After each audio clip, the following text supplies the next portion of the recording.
viewers, welcome to SS Media. Hello viewers, welcome to SS Media.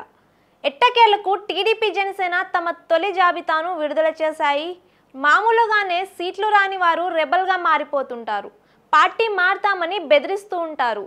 ఇవన్నీ రెండు పార్టీలోనూ మొదలయ్యాయి కూడా. ముందుగా జనసేన వాళ్ళు మొదలు పెట్టేశారు. తొలి జాబితాలో టీడీపీకి 94, జనసేనకి కేవలం 24 సీట్లు మాత్రమే ప్రకటించడం చాలా అన్యాయమని, ఆంధ్రప్రదేశ్ రాష్ట్రం కోసం జనసేన మాత్రమే త్యాగం చేయాలా, టీడీపీ చేయదా అని శ్రేయోభిలాషులు ప్రశ్నిస్తున్నారు. టీడీపీ కోసం జనసేన మాత్రమే ఎందుకు త్యాగం చేయాలి?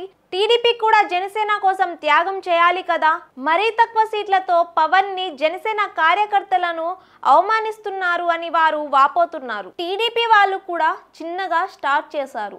రేపటికి ఇది ఇంకా ఎక్కువ కావచ్చు. ఇలాంటి సిచ్యువేషన్ని వైసీపీ అసలు వదిలిపెట్టదు.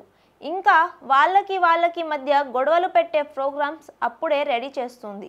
ఈ ట్రాప్లో కొంతమందైనా పడవచ్చు. కాబట్టి చంద్రబాబు, పవన్ కళ్యాణ్, నాగబాబు, నాదెండ్ల మనోహర్ వారిని బుజ్జగించుకొని వైసీపీ వలలో పడకుండా కాపాడుకోవాల్సి ఉంటుంది.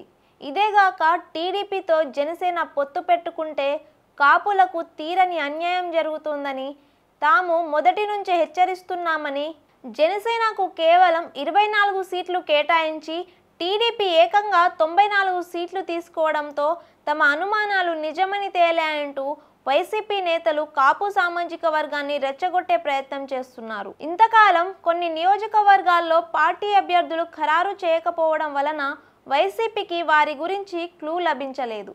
కానీ ఇప్పుడు అభ్యర్థులు ఎవరో తెలిసిపోయింది కనుక ఇక నుంచి వారినే లక్ష్యంగా చేసుకొని వారి ఇమేజ్ డ్యామేజ్ చేస్తుందేమో అని టీడీపీ, జనసేన భయపడుతున్నాయి.